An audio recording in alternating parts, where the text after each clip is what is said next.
आपके लिए जो जलधारा और नदी है वो मेरे लिए मेरी सखी है। मेरे लिए जब का मतलब है कि मैं नदी के किनारे आकर बैठूं और उसकी उस पीड़ा को समझूं कि कैसे किसी माँ के मुंह पर अगर बोतल फेंक दी जाए, अगर घर की खंडित मूर्तियां फेंक दी जाएं, अगर पूजा के नाम पर पाखंड मचाते हुए घर की सामग्री को पन्नी में डालकर बुरी तरह फेंक दिया जाए तो उसे भी चोट लगती है। नमस्कार, मैं हूं आपके साथ जूही तोमर और आप देख रहे हैं news one India.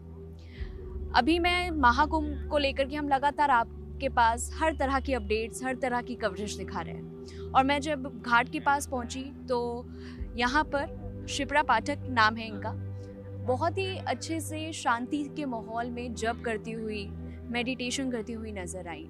Shipra Pathak ji, आपका बहुत बहुत स्वागत है न्यूज़ वन इंडिया। नर्मदे हर, कुंभ की धरती से मैं भी आप सबको प्रणाम करती हूँ। मैंने सुना है आपने 13,000 किलोमीटर जो है नदियों में जब किया हुआ है।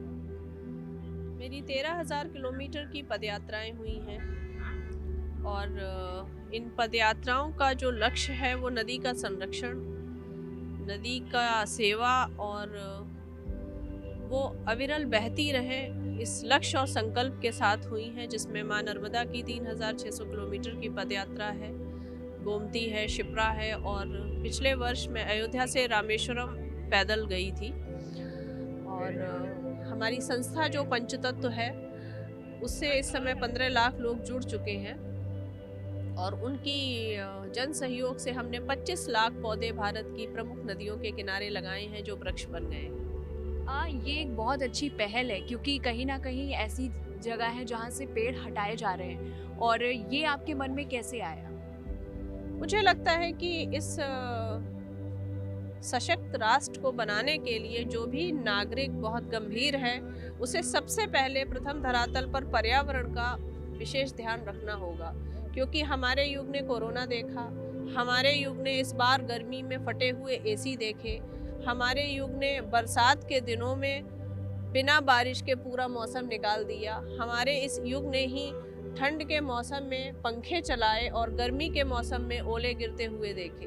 तो ये जो जलवायु परिवर्तन हुआ है इसके लिए हर व्यक्ति जिम्मेदार है, भोग की वजह से, विलासिता की वजह से, संसाधन सुविधाओं की वजह से। तो अगर अगली पीढ़ी को हमें वही मौसम अच्छा वाला देना है और एक सशक्त भारत देना है जो हमारे पूर्वजों ने हमें दिया, तो हमें पर्यावरण को अपना विषय बनाना ही पड़ेगा। और आप लोग जो अभी देख रहे हैं कि मैं जप कर रही थी और यहाँ भी आज पकड़ लिया आप लोगों ने, तो उसका कारण ये है कि रात्रि साधना में ही समय मिल पा रहा है, क्योंकि हमने कुंभ में एक अभियान चलाया है, एक थैला एक थाली।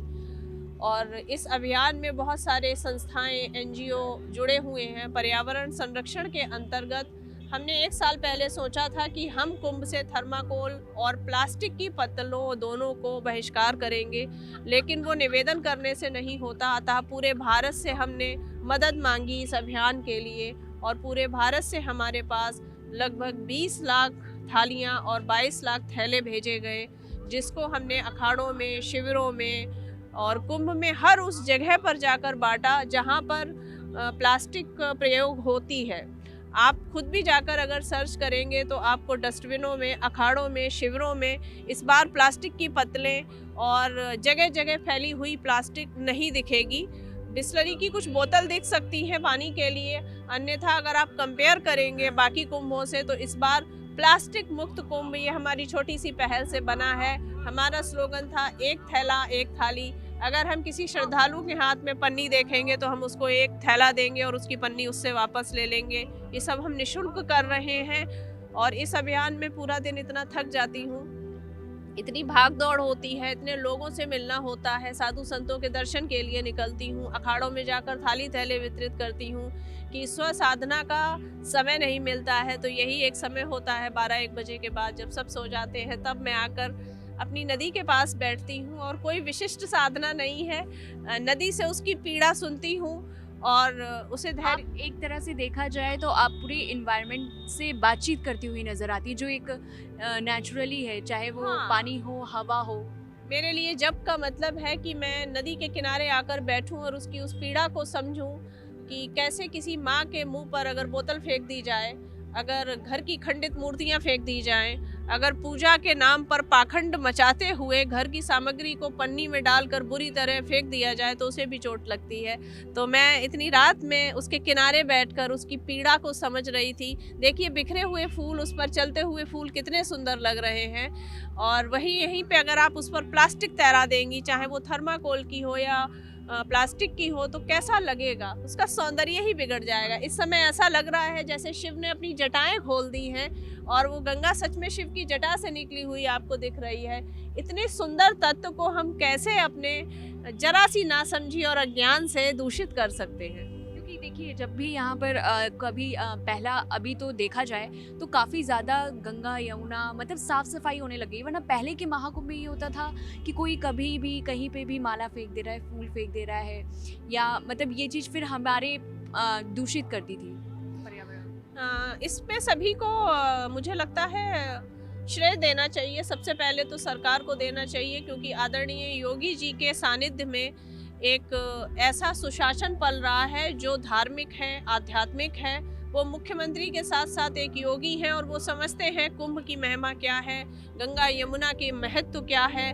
तो काफ़ी अनुशासन के साथ उन्होंने यहाँ पर ऐसी व्यवस्थाएं की हैं कि इतने शौचालय बने हैं कि जगह जगह, जैसे आम तौर पर धार्मिक आयोजनों में होता है, मलमूत्र लोग कहीं भी कर देते हैं, उतारे हुए कपड़े कहीं भी फेंक देते हैं, प्लास्टिक कहीं भी फेंक देते हैं। इतनी अधिक जगह पर कूड़ेदान रखे हुए हैं कि खुद भी दिमाग में ये लगता है कि जब हर 2 कदम पर कूड़ेदान है तो यहाँ क्यों फेंका जाए, थोड़ा आगे बढ़ के फेंक दें। दूसरे तौर पर मुझे लगता है नागरिकों में भी एक जागरूकता आई है, जिस तरीके से वो समझ रहे हैं पीने का पानी नहीं मिल रहा है, या जो कोलेस्ट्रॉल है, माइग्रेन है, हार्ट अटैक्स हैं और थायराइड है, ये बीमारी जो दिन पे दिन बढ़ती जा रही हैं, उसका भी कहीं ना कहीं मुझे लगता है इसका काम भी अशुद्ध जल ही कर रहा है। जब अंदर 70% जल ही अशुद्ध होगा तो आप स्वस्थ नहीं रह सकते। तो नागरिकों में भी एक जागरूकता आई है कि अगर शौचालय बने हैं तो बाहर क्यों किया जाए, और सरकार भी अपना काम कर रही है और हमारे जैसे गिलहरी प्रयास भी चल रहे हैं। लेकिन कहीं ना कहीं अगर हम दिल्ली की भी बात करें तो दिल्ली में जो यमुना है, आपने देखा होगा कि आए दिन खबरें आती है कितनी दूषित है, उसकी की बारे में थोड़ा बात करें तो फिर क्या लगता है? क्योंकि देखिए योगी जी इधर तो प्रयास कर रहे हैं, लेकिन दिल्ली में केजरीवाल जो है वो कदम भी नहीं उठा रहे। हाँ बिल्कुल, सरकार का बहुत बड़ा महत्व होता है किसी भी कार्य का इनिशिएटिव लेने के लिए। अगर यही सरकार ने सफाई का प्रबंध नहीं किया होता और जगह जगह कचरा होता तो हम खुद भी यहाँ कचरा फैला देते। आपने इंसान की मानसिकता देखी होगी, एयरपोर्ट से निकलता है तो बड़ा सिविलाइज्ड वे में निकलता है, लेकिन बस स्टैंड पे जाकर वो इधर उधर थूकने लगता है, इधर उधर कचरा फैलाने लगता है। तो यमुना में पहले ही गंदगी थी और फिर वो सरकारों की इग्नोरेंस भी झेली, कोई अच्छी प्रणाली नहीं बन रही है, कुछ अच्छी योजना नहीं बन रही है, और दिल्ली के लोग अपनी व्यस्त दिनचर्या में ऐसे उलझे हुए हैं कि उन्हें फ़र्क भी नहीं पड़ रहा है कि क्या नदी है, कैसी नदी है। उसमें मैं उनकी गलती भी नहीं मानती हूँ, क्योंकि जब 2 घंटे आप नौकरी के लिए एक तरफ से चलते हो, 2 घंटे वापसी में चलते हो, 4 घंटे आपका नौकरी में जाना आना खा लेता है, 8 घंटे की आप नौकरी करते हो, तो आप पस्त होकर घर में आकर सिर्फ अपने घर वालों को ही देख सकते हो, आप पर समय नहीं बचता है। तो दिल्ली इतनी रफ्तार से चलती है कि वो उतना समय नहीं देती, लेकिन अगर सरकार कुछ अच्छे इनिशिएटिव उठाएगी तो मुझे लगता है नागरिक उसमें सम्मिलित हो जाएंगे। एक आखिरी सवाल, मैंने देखा आपने बहुत ध्यान लगाया रखा था, लाइक मतलब ऐसा लग रहा था कि आप जैसे कुछ इमेजिन कर रहे हो, कुछ बात कर रहे हो या करना चाह रहे हो। मतलब क्या इमेजिनेशन उस वक्त आंखों के सामने आ रही होती है?